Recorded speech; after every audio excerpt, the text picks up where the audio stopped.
Step one done. Yeah. Ancestor Word with our ancestors.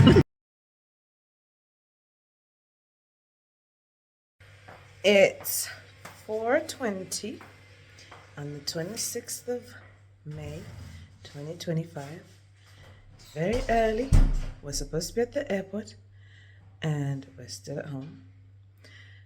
This flight is like the earliest flight ever. Yeah, so this is the beginning of my journey. And yeah, let's see where this takes us. Our flight is at 6:40. We get to Joburg 8:40, before 9. And my appointment tonight with Professor Ben is at 5:30 p.m. So here we go.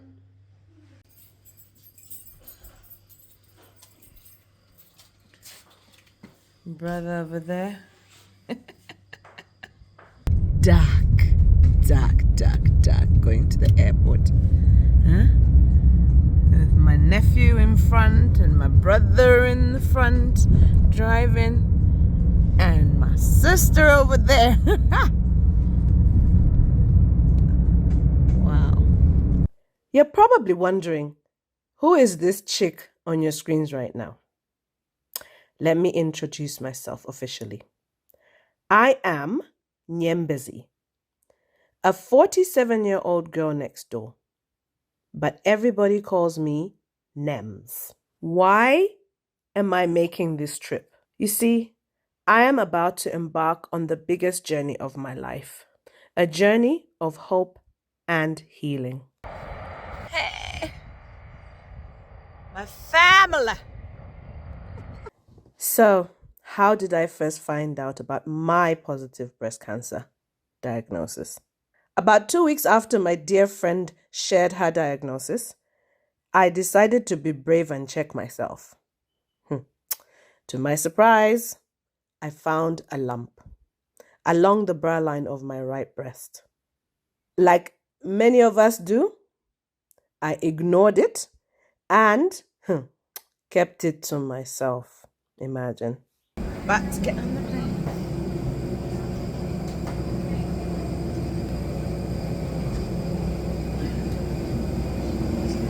My hair looks bold, man. And breathe normally while you put the elastic band around your head.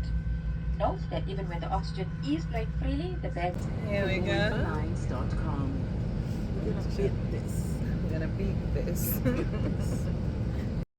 Curious about the lovely young lady in glasses? This is Rachel, my big sister. She's my ride or die. And in this instance, quite literally. Rachel's here to support me, and I'm incredibly grateful to have her by my side. She has put her life on hold this month to help take care of me. We plan to spend an entire month in South Africa together. I love her to pieces. Thank you, Ray Ray, for being here.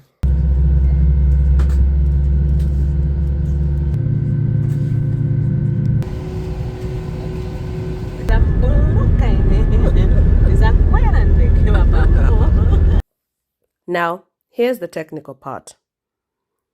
The part where we have to understand exactly what breast cancer pathology is. So, what does it mean for breast cancer to be positive? You see, in breast cancer pathology reports, 3 key elements guide treatment and determine the stage: tumor size, lymph node involvement, and metastasis. They are collectively known as the TNM staging system. I hope I haven't lost you yet. Stick with me. Let's break this down, okay? Tumor. This refers to the size of the primary tumor and whether it has spread to nearby tissues, like the skin or chest wall. So a higher T number will indicate a larger tumor or more extensive local spread. Hang in there. Let me keep explaining. Nodes. This indicates whether the cancer has spread to nearby lymph nodes, and if so, how many are affected. Higher N numbers signify more extensive lymph node involvement. Metastasis. I can never say this word. But metastasis shows if the cancer has spread to distant parts of the body, such as bones, liver, or lungs. If metastasis is present, it's classified as M1. If not, it's M0. In addition to the TNM staging system, pathology reports include receptor status.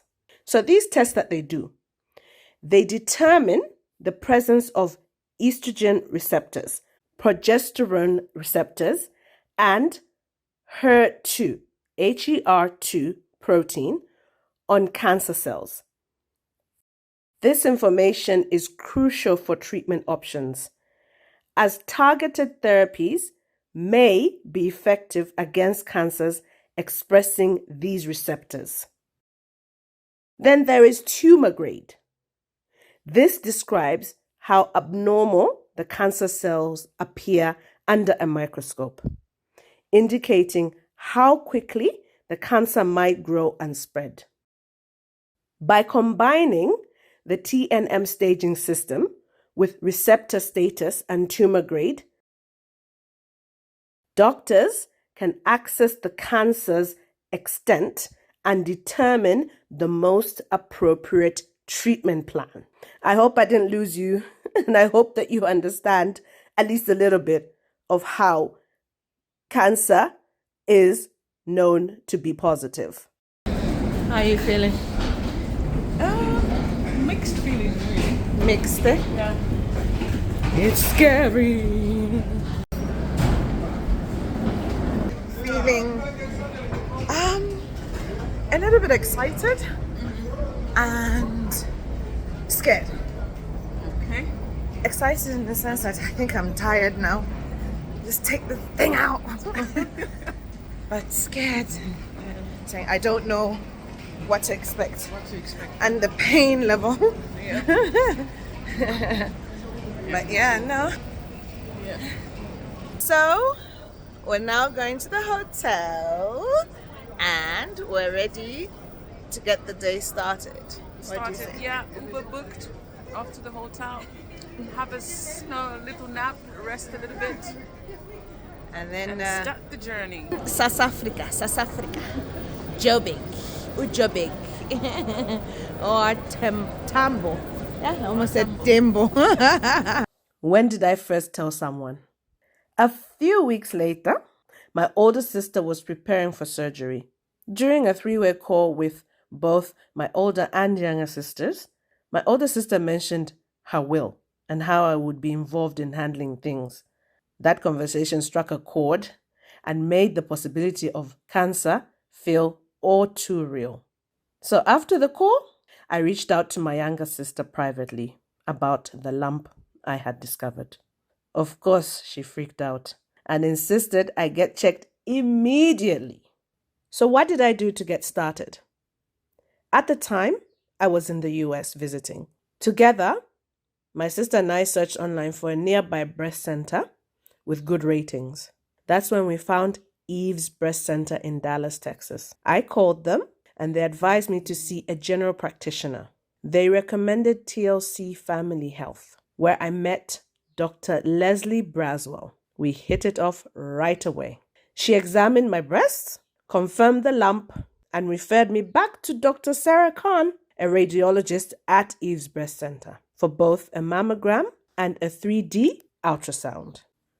So what was my first mammogram like? Dr. Khan was incredibly nice and gentle with me. The experience was unique. I had never been examined like that before, but I learned to get comfortable just like at any other doctor's checkup. She began with a mammogram, but it was challenging to get a clear image at first, since my lump was located in a tricky area along the bra line. Eventually, we got a good image, and I moved on to the 3D ultrasound. Dr. Khan discovered 2 cysts right next to each other. One was measuring 1.1 centimeters, and the larger one measured 1.4 centimeters. She suggested a cyst aspiration and explained that if the fluid was green and cloudy, it would likely be negative for cancer. But if it was bloody, it could indicate something more serious. During the aspiration, the smaller cyst produced green, cloudy fluid, suggesting it was negative for cancer. However, the second aspiration was more difficult. She couldn't go deeper with the syringe because she found a mass, and the fluid that came out was bloody and red. At that moment, I knew I was facing a positive cancer diagnosis deep down. So, she sent the bloody fluid to the pathologist for further testing. What was the next plan? After the cyst aspiration, I returned to Dr. Khan for a biopsy. She explained that this would be a fine needle biopsy, where she would remove small samples from the mass for further testing. The results would take about 7 working days, and let me tell you, it felt like the longest week of my life. Then, on that Friday afternoon in early March 2025, Dr. Khan called with news that would change my life forever. She told me that both samples, the one from the cyst aspiration and the biopsy, came back positive for cancer. I missed it. I missed Joburg, my town. Feeling sleepy now. Ish, our flight was too early.